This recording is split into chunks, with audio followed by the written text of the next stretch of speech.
कभी super high sales price तो कभी बेवजह की हाइप और कभी एनवायरमेंटल इंपैक्ट कंट्रोवर्सी की वजह से हमेशा चर्चा में रही है एनएफटीज।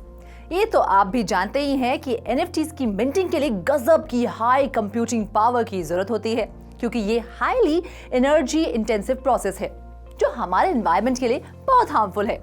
इसीलिए इसके सोल्यूशन के तौर पर इस्तेमाल की जा रही है ग्रीन एनएफटीज। अब आप सोच रहे होंगे ये ग्रीन एनएफटीज क्या है? क्या ये वेजिटेरियन है? नॉट एग्जैक्टली, बट ये एनवायरमेंट का ख्याल रखती हैं और मदर अर्थ को प्रोटेक्ट करती हैं। वो कैसे? चलिए बताते हैं आपको। दरअसल ग्रीन एनएफटीज ऐसे प्रोसेस से मिंट की जाती हैं जो negligible amount of carbon dioxide produce करती हैं, ताकि एनवायरमेंट को बचाया जा सके और क्लाइमेट पॉजिटिव रहे। ऐसे में इंडस्ट्री में यही चर्चा है कि हमें ग्रीन एनएफटीज की तरफ रुख करना चाहिए ताकि डिजिटल एसेट के फ्यूचर को सस्टेनेबल बनाया जा सके। इसीलिए ऐसे में कई सवाल भी उठ रहे हैं, जैसे कि हम सस्टेनेबल फ्यूचर के कितने दूर हैं? क्या ग्रीन एनएफटीज वाकई ग्रीन है? और क्या दोनों तरह की एनएफटीज एक साथ में को एग्जिस्ट कर सकती है? इन सवालों के जवाब देने के लिए हमें नॉर्मल एनएफटीज और ग्रीन एनएफटीज के बीच फर्क समझना होगा। Point number 1, energy consumption. ज्यादातर NFTs proof of work blockchain पर मिंट की जाती हैं, जिस पर मिंटिंग प्रोसेस के लिए बहुत ज्यादा कंप्यूटिंग पावर यूज होती है, जैसे कि इथेरियम ब्लॉकचेन पर बिल्ड की गई NFTs. Ethereum energy consumption index के डेटा के मुताबिक इथेरियम ब्लॉकचेन करीब 223.85 kilowatt hours of electricity consume करती है। स्टडीज तो ये भी कहती हैं कि proof of work Ethereum blockchain पर एक single transaction 124.86 KG carbon dioxide release करती है, जो कि एनवायरमेंट के लिए कितना हार्मफुल है ये हम सब जानते हैं। तो वहीं दूसरी तरफ इंपैक्ट या green NFTs proof of stake blockchain या फिर negligible carbon dioxide minting process के थ्रू मिंट की जाती हैं, जो ये इंश्योर करते हैं कि वो टोकन एनवायरमेंट के लिए अच्छा है और क्लाइमेट पॉजिटिव भी है, क्योंकि प्रूफ ऑफ स्टेक ब्लॉकचेन्स पर माइनर्स को बहुत ज्यादा कंप्यूटिंग पावर की जरूरत नहीं होती। वो नेटवर्क पर क्रिप्टोकरेंसी प्लेज करके बतौर ट्रांजैक्शन वैलिडेटर खुद को क्वालिफाई करते हैं। वैसे तो इथेरियम 2.0 में उसके प्रूफ ऑफ स्टेक मैकेनिज्म पर शिफ्ट होने की काफी बातें हो रही हैं, लेकिन फिलहाल इसके लिए कोई डेट फिक्स नहीं की गई है। इंपैक्ट एनएफटीज या ग्रीन एनएफटीज नॉर्मल एनएफटीज से इस लिहाज में भी अलग है कि इंपैक्ट एनएफटीज ऐसे डिजाइन की जाती है टू फंड पॉजिटिव सोशल और एनवायरमेंटल इंपैक्ट, यानी कि एक digital asset for impact investing.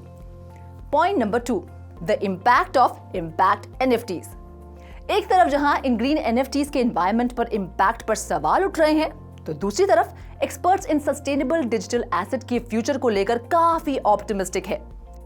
ये तो हम जानते ही हैं कि क्रिप्टो इंडस्ट्री ओवरऑल अपना कार्बन फुटप्रिंट कम करने की तरफ लगातार कदम बढ़ा रही है, तो ऐसे में इंपैक्ट एनएफटीज की ये पहल भी काफी प्रोमिनेंट साबित होगी, क्योंकि इंपैक्ट एनएफटीज नई टेक्नोलॉजी जैसे कि लेजी मिंटिंग और एनएफटी ब्रिजिंग के लिए अवेयरनेस और अंडरस्टैंडिंग क्रिएट करेंगी। एक तरफ जहां लेजी मिंटिंग में एनएफटी को तब तक मिंट नहीं किया जाता जब तक वो खरीदी नहीं जाती, तो दूसरी तरफ एनएफटी ब्रिजिंग इसलिए की जाती है ताकि डिजिटल एसेट्स इंक्रीज्ड एफिशिएंसी के लिए अलग अलग ब्लॉकचेन के बीच इंटरऑपरेबल बन सके, साथ ही आसानी से एनवायरमेंटली हार्मफुल ब्लॉकचेन से ऐसी ब्लॉकचेन पर शिफ्ट हो सके जो क्लाइमेट चेंज के लिए फाइट कर रही है। इस तरह इंपैक्ट एनएफटीज ना सिर्फ एनवायरमेंटल पोल्यूशन की तरफ काम कर रही हैं, बल्कि ये एनएफटी अडॉप्शन में भी काफी हेल्पफुल साबित हो सकती हैं। यूजर्स को ऐसी एनएफटीज के लिए इंसेंटिवाइज करके इंपैक्ट एनएफटीज का अडॉप्शन बढ़ाया जा सकता है। ऐसे में इंपैक्ट एनएफटीज ना सिर्फ फ्यूचर एनवायरमेंटल सस्टेनेबिलिटी इंप्रूव करेंगी, बल्कि इंडस्ट्री में डीपर पेनिट्रेशन भी करेंगी। वेब3 डिसेंट्रलाइजेशन, ट्रांसपेरेंसी और ओनरशिप प्रोवाइड करता है, जिसकी मदद से कई नए तरीके बनाए जा सकते हैं जिससे लोग एनवायरमेंटल प्रिजर्वेशन और रीजनरेशन में मनी वैल्यू देखें। Point number 3, how far are we from sustainable NFTs. Impact NFTs फिलहाल बहुत नहीं है, बहुत ज्यादा लोग इसके बारे में नहीं जानते। ऐसे में इंपैक्ट एनएफटीज के मास अडॉप्शन में फिलहाल 2 से 3 साल लग सकते हैं। ये ध्यान में रखते हुए कि अभी भी लोगों में नॉर्मल एनएफटीज को लेकर कई डाउट्स और क्वेश्चंस हैं, तो वहीं कुछ एक्सपर्ट्स का मानना है कि हम ऑलरेडी एनवायरमेंटल फ्रेंडली एनएफटीज की तरफ शिफ्ट के सफर पर हैं और NFTs की दुनिया के हाईएस्ट सेलिंग NFT क्रिएटर बीपल भी पब्लिकली प्लेज कर चुके हैं कि उनकी अपकमिंग NFTs सस्टेनेबल होंगी। और अब सबसे बड़ा सवाल, क्या दोनों तरह की NFTs को एग्जिस्ट कर सकती हैं? जी हाँ, एक्सपर्ट्स की माने तो दोनों तरह की NFTs को एग्जिस्ट करती रहेंगी, क्योंकि NFTs का कैनवस बहुत बड़ा है।